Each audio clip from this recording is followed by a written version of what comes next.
So out of the New York Comic-Con events that had Kishimoto, we actually recently got a transcript of the interview of some of the stuff they talked about and some of the panels and whatnot. And to be honest with you, some of this is kind of interesting, so I want to talk about bits of the interview. I'll have the full thing linked in the description below so you can check it out for yourself. But definitely some insight into what's going on with Kishimoto's mind as far as the Naruto series, some things he would have changed, some things that had controversy, and any possibilities, again, of a sequel or more Naruto stories. So one thing he noted is that Naruto is mainly told from the perspective of Naruto. At times it changes, whatever, but for the most part is Naruto's point of view, whatnot. He did say he wouldn't have minded telling it from Jiraiya's point of view and maybe having it start off as ultimately the established shinobi he was, retelling the story from the very beginning of, his point of view or whatnot from when he was a little kid and seeing everything that way, which would be kind of interesting, but at the same time I doubt Naruto would have ever blown up that way. Even though everybody loves Jiraiya, ultimately the fact that it was told from Naruto's point of view and kind of all the struggles he had and everything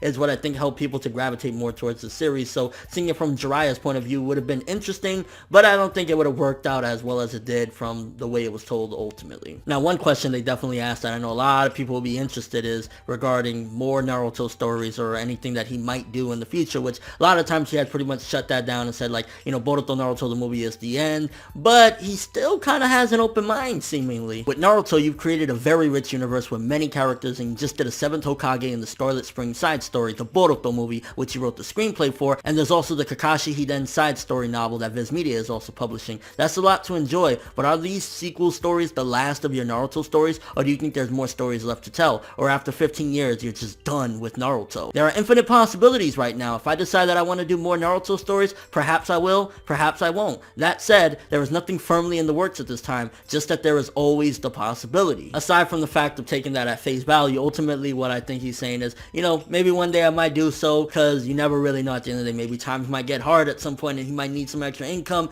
Maybe ultimately he thinks of a really cool idea and ultimately wants to do it again. Maybe if the next series flops and, nobody gives a shit about, his little sci-fi story he's about to do, he'll go back to Naruto here and there or something like that. So it's a huge possibility at the end of the day that he might do it at some given point. The fact that he's kind of switching around now and saying, the possibilities out there ultimately means that, yeah, at some given point, our favorite ninja will return, whether it's a couple years from now or, however the case may be. I think Kishimoto never really will want to let go of this universe because he said it himself. He loves these characters. He loves this universe. He's proud of the baby that he made called Naruto that ultimately exploded. So I think that's safe to say that, yeah, some given point, he's coming back to our boy Uzumaki Naruto. Also, apparently in regards to Naruto's choice and who he ended up with him ending up with Hinata, apparently Kishimoto's wife was mad because she wanted him to end up with Sakura, which I guess if that's what wifey wanted, but Kishimoto's like, I wear the pants in this bitch. No, that's not happening. And apparently he had this made up already, like in his mind, that he was ending up with Hinata from about the halfway point. So pretty much, I'm guessing somewhere within Shippuden, the beginning of Shippuden, he was like, alright, fuck it. He's ending up with Hinata, that's it. And definitely that's why he did the whole pain thing when she confessed to love, because he knew that's who he's ending up with. And the way he kind of described it is kind of interesting because he basically said, like, even before Iruka Sensei, the one person that really was always looking at Naruto like, he's going to be something, there's something special about him, I care for him, I want to see him do good, was Hinata. When she was hiding behind the bushes and looking at him and everything, it was because she was really the first one to actually care about him. She was just too shy and nervous, and all the people around her keeping her from expressing it to him. So yeah, that's kind of cool. And ultimately, damn, he was like, nah, wifey, you're not getting it. Apparently even some of the female workers down at Studio Period were upset about that as well. It's like, I didn't know there was that many NaruSaku shippers in Japan. I mean, I know in the US people were going ape shit, but yeah, that's crazy. He even talked a little bit about his rivalry with Eiichiro Oda and One Piece. He said, Oda, the creator of One Piece, debuted about a year earlier than Naruto did, even though we're the same age. He beat me to it. I was very envious in the beginning, and yet at the same time, I wanted to not only be like him, but I wanted to surpass him. In some ways, I feel like the reason Naruto was able to be published and was able to succeed was because of One Piece. He continued, perhaps we both kind of supported and bolstered each other over the years and led to both of our successes because we had that rivalry.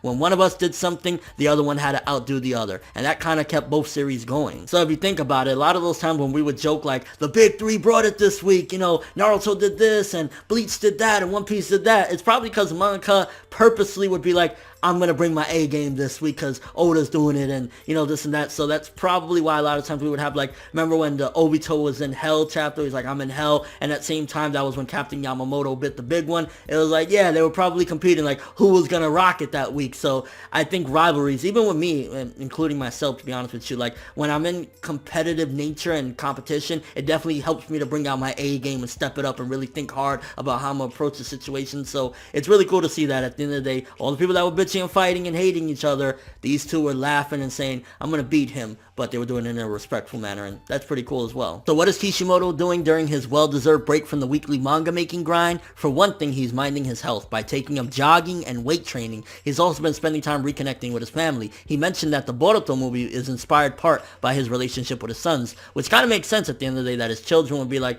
you know, my father's this amazing guy that's doing all this manga and all this popularity and shit that he has, but he doesn't really have time with his family, so that kind of makes sense that he would actually be inspired by that. Kishimoto confirmed that his next manga project will be a sci-fi story, but opted to not share more details because he didn't want anyone else to take his idea and run with it before him. So yeah, being mindful of the competition. So that being said, kind of cool stuff. Again, there's more to this interview. You can read it in the description below. I'll link it to you guys. But it's kind of interesting that at the end of the day, Naruto definitely is still a possibility of more stories to be told, whether maybe at some given point he decides to do like a spin-off in a monthly magazine. I mean, granted, I don't ever see him again coming back and doing the weekly thing. Like, at most ever, Naruto returning to Shonen Jump would be maybe either something like the Gaiden manga or on some Tagashi shit like I do 8 chapters a year and then bounce, which that would be ridiculous, but yeah, you never know. But let me know what you guys think, favorite bits of this interview, anything that if you were there you would have asked Kishimoto, because from my understanding, a lot of the questions that they asked him, aside from these ones, because some of these were kind of interesting,